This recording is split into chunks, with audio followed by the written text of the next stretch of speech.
What is up, everybody? Welcome to Boosted Motorsports. I am John, and this is a Dakota. So, if you guys haven't seen the last few videos, what we've been working on is getting this engine in after that one blew up. So, where we're at is we managed to start it. She runs, she fires, sounds somewhat decent for now. I haven't put the exhaust manifolds completely on yet. So we had a huge exhaust leak when we started it yesterday. So what we're gonna do is we're gonna start the daunting task of putting all the bolts and the gaskets on these exhaust headers. It's not the most fun thing because these headers have the bolts there and it is super tight to get it in there. So anyways, either way, it's gotta be done. So I'm gonna get that done. I also wanna double check my firing order because I just kind of threw the wires back on there whatever way they were on, but I don't know if anybody, put them on and took them off because I did hear a couple backfires. So I don't know if it's because of the exhaust not being sealed up or because our firing order. I would assume the firing order probably. So anyways, without further ado, we have these gaskets. I will show you. These are pretty much the best gaskets you can run. They're called Remflex. They're super soft and they collapse. So they are almost like a 1/4 of an inch thick. And then they collapse down to, you can look at my old ones here, a regular gasket, and they seal beautifully. So they're a little bit more pricey. I will link them down in the description below where you guys can check out these gaskets. Everyone swears by them, but you can see all the way across the package. Fragile, fragile, fragile. And even just from shipping, it has a small dent in it, but it won't matter. I've reused them several times, but at this point, these ones have seen their day. I think I reused these 2 or 3 times. So yeah, that's pretty much the end of that. But yeah, that's pretty much it. Let's get this sucker running. So let's get these on here and get our bolts in and get moving. Ooh, fancy. It doesn't matter which side goes in or out, just so you guys know. So let's go ahead and throw her on.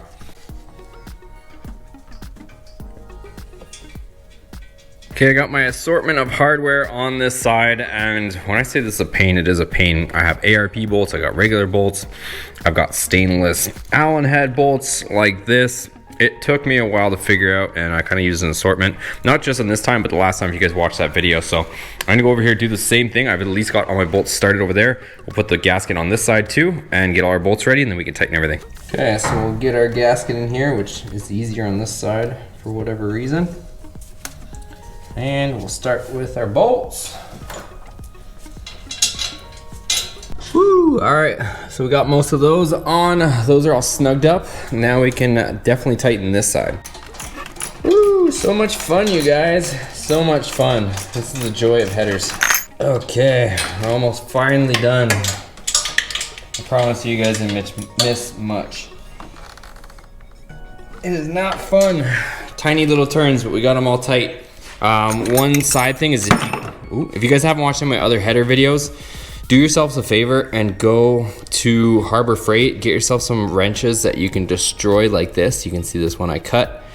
And get yourself some other things like one of these ball joint Allen head sockets on the ratchet. Huge help. And then you can finalize it with something like this. So definitely helps having a bunch of tools, and use 1/4 inch stuff because it's thinner and smaller, so you can get some of these actual sockets on there. But pretty much it. Let's move on. So I'm just reviewing the firing order right now, and these wires are completely mixed up. So again, I don't know whether they were mixed up when they were on the vehicle, or if somehow in the removal and all that, if they got mixed up. But when we removed them, I haven't changed it since, I don't believe. So anyways, I'm going through all the plug wires again. If you guys are curious on something like this, you have to look for the #1 cylinder, which is right here. And then you work your way in a clockwise direction, and you go based on the firing order, and it's actually stamped right here. You can see 1, 8, 4, 3, 6, 5, 7, and 2. So that's what happens. It goes around clockwise. So you just have to follow the wires. It's a bit of a maze, but that's all you have to do. So I'm gonna organize all that and make sure everything is in order, but it doesn't look like it is at the moment. All right, so there was a couple wires that were definitely off. So again, I don't know at what course or what time that happened, but now they should be all set. So that would explain the kind of popping noise that I started hearing after we started it. So I don't know if it captured it yesterday in the video, but it was popping after I let it run. Like I said, I didn't let it run for too long because the exhaust manifolds were just hanging on there and we don't have any water in it yet. So next up, we can add the water, and we're almost back in business. I think I'm just gonna add the water and then we'll actually start it. And then we'll tend with some of the other stuff in just a second. Okay, I got my battery tie down on. I'm just tightening my battery terminals once and for all. And then we'll get some coolant in this thing. I think next we'll fire it back up. Obviously you still have a few odds and ends. I still gotta put the hood on. Still gotta put my intake back on, but for the most part, she should be mostly done. So I'm excited to hear her run with the correct firing order, so we'll see what happens. Okay, let's get some water in this old girl. Got the good old Prestone. So this is concentrate, and then I will put in water as well with this. So I gotta mix this. So I mean, you guys probably already know this, but you can buy either pre-mix, so it's already diluted 50-50, which, I don't know, in my opinion, you're paying for water, so I would always rather buy the concentrate one, and then you cut it with your own water, so, and you just use distilled water and you're all set. But some guys just like to buy the pre-mixed jug, but half the jug is water, just remember that. So this, you can make twice as much with it, you just have to cut it with water, that's the only thing. Oh, but definitely make sure you put coolant in it, because it has a lot of lubrication properties, so you don't want to just put water, because you'll get a lot of corrosive stuff and different things like that going on inside your engine. So let me get some water and we'll fill this up. So I still have put a little bit more water and coolant in there, but just before I do that, I'm gonna put the old reservoir back on, and I also, you can see my intake there as well. But reason being is because if you guys look at this one, the one that I got off eBay, this was the coolant reservoir, right? So I bought this and it looks pretty cool and it's a good idea. So it pulls, oh, it's leaking from the bottom. It pulls coolant from the bottom, right? So the hose, so that's how it does it. It fills this up and then it sucks it back down. The problem is there is no vent on this. So these guys never thought of that. So it has no way of drawing it in. It's essentially going to have a suction on it. Whereas this one, it has a vent. So it's gonna draw from the bottom, but it is able to displace the air with the vent. I don't know why somebody would make a reservoir without a vent, so I could either probably drill a pinhole in the top of that or figure that out, but I don't want to mess with it right now. Right now I'm just going to put that back in here. I also have to hook up my hood latch cable, so we'll put this back on and we'll tighten this back down. If you guys remember, we outlined our bracket, our latch, exactly where it was, so that way we are good to go. I know we just did it with dry erase marker, so it'll wipe back off. So let me put this back on too. Okay, so I wiggled that bottle in there and the line goes underneath and connects to our rad cap area. And then there's kind of some other hardware that holds us in, but I'm just gonna put this one bolt in here for now and get her fastened down. So let me tighten this up. So we'll hook it in here. This kind of just goes in and hooks in and back. There's really not too much to the cable aspect of it, but it's just all about your alignment for your actual hood. That's going to be the biggest thing. That's why we outlined it, you guys. So we'll put these two 10 mil bolts back in, tighten her up. Okay, so I think now it's time to start it back up and make sure it sounds decent, and we'll get it up to temperature. So let's go ahead and do that, you guys. Hopefully she all sounds good. Let's find out. Let's pop this door open so fumes don't get to us. All right, here we go. Let's see how she sounds. Let's make sure it's in park this time. I think it was neutral last time.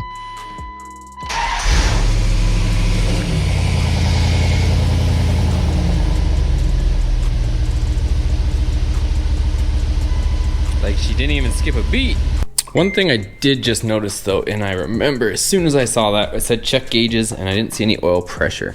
And I remember that I did not plug in the oil pressure, so it's completely off right now. So definitely needs to be plugged back in. As you can see, she's not plugged in. So let me plug that in quick. Let's try that again. Should have oil pressure now. There we go. Ooh, look at that oil pressure, you guys. It is way higher than the last one. Look at that, like it never even skipped a beat. Check that oil pressure. She's way up past the middle. This thing sounds good, you guys. Real good. Woo-wee. We might have a healthy motor, boys. We might have a healthy motor. let all that moisture and stuff off the exhaust. It's to be expected.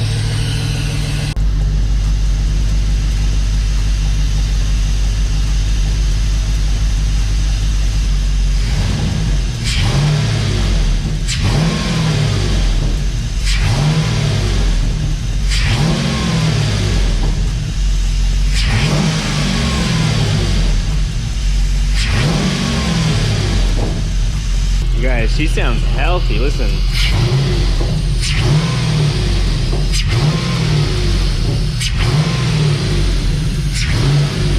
Need to add a little bit more water, but temps look good. Everything's looking good.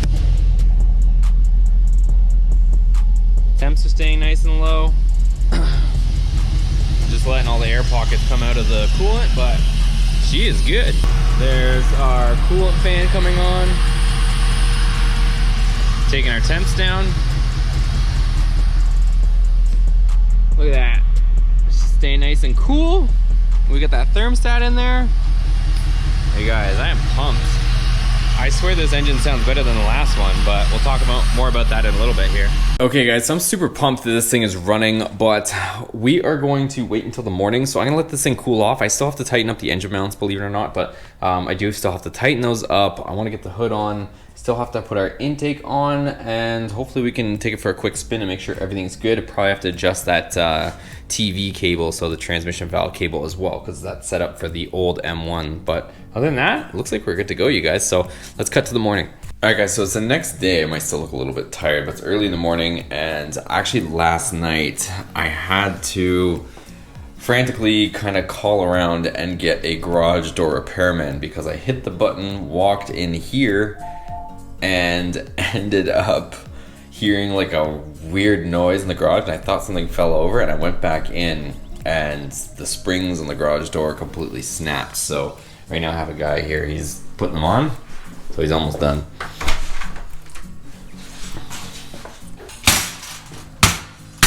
That's the old piece of junk.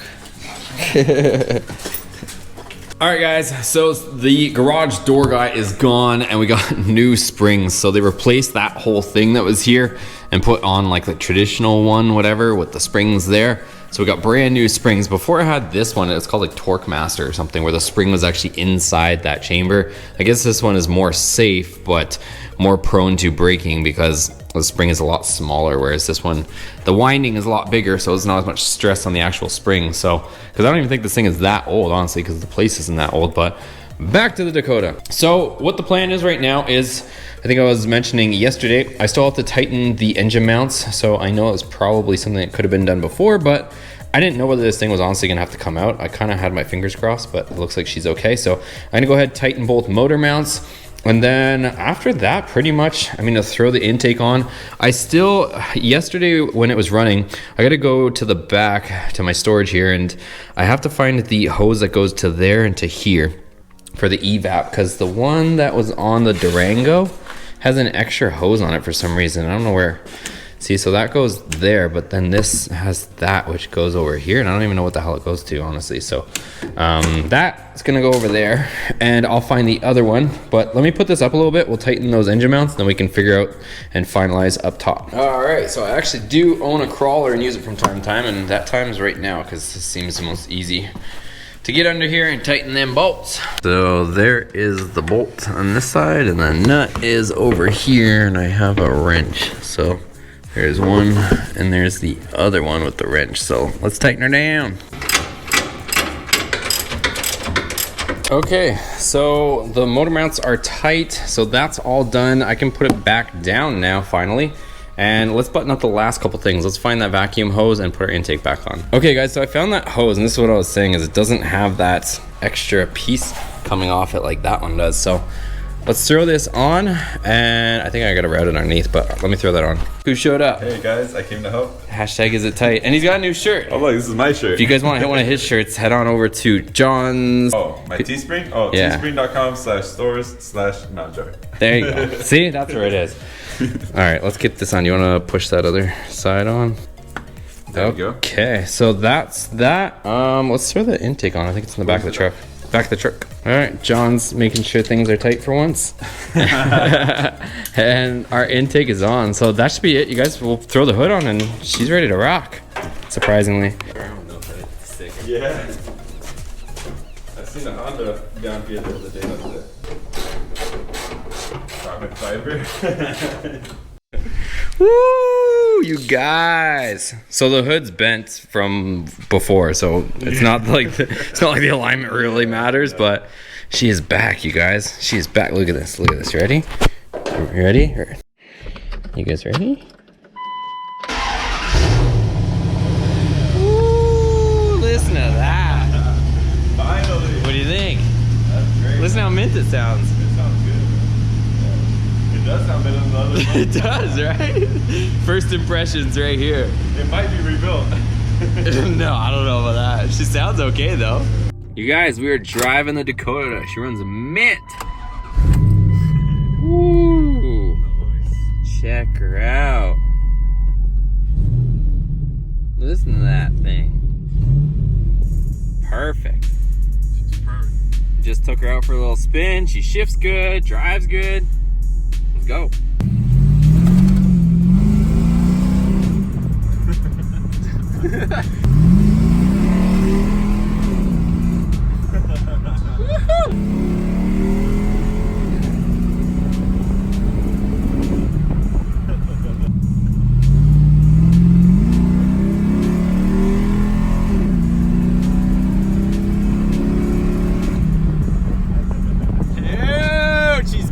Okay, so that's pretty much gonna do it for today's video, guys. I will keep you guys updated on all the news, and now we can start doing some cool things. So there are some pending things that I do want to do with this.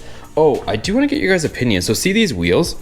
They are supposed to be 255, and right now I kind of have an assortment. I think these are 235s, 245, 45, 17, and then on the back we have 245, 50, 17. But if you guys remember on the S2000, we put brand new tires, and I took off 255s. Where are they? 255s, 40, 17.